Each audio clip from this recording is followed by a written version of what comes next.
Hey everyone, welcome back. Today, we're diving into something super practical. How to create a calendar on SharePoint in 2025. Whether you're managing a team project, tracking events, or just staying organized, SharePoint's calendar feature is a game changer.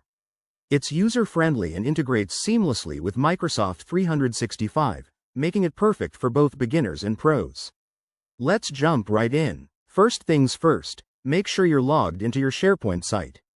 If you don't have one, head over to office.com and sign in with your Microsoft account.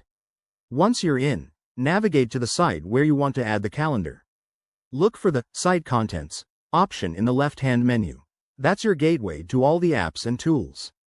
Next, click on New or Add an App to start creating. In the App Gallery, search for Calendar and select it. You'll be prompted to name your calendar and maybe add a description. Keep it simple and relevant, like Team Events 2025. Now, customize your calendar settings.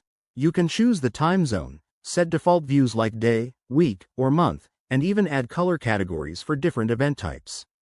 This is where it gets fun. Tailor it to your needs. After setting it up, it's time to add your first event.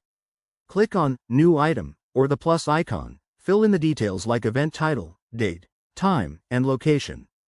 Don't forget to add any notes or reminders.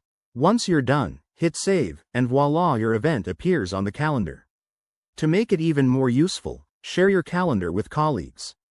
Go to the calendar settings, find the sharing options, and invite people via email. They can view or edit based on the permissions you set. And if you want to sync it with Outlook or other apps, look for the integration settings. It's straightforward. There you have it. By now, you've got a fully functional calendar up and running on SharePoint. Remember, keeping it updated is key to staying on top of your schedule.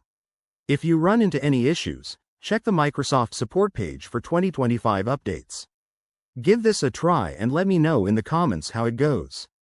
Thanks for watching, and don't forget to like, subscribe, and hit that bell for more tech tips. See you next time.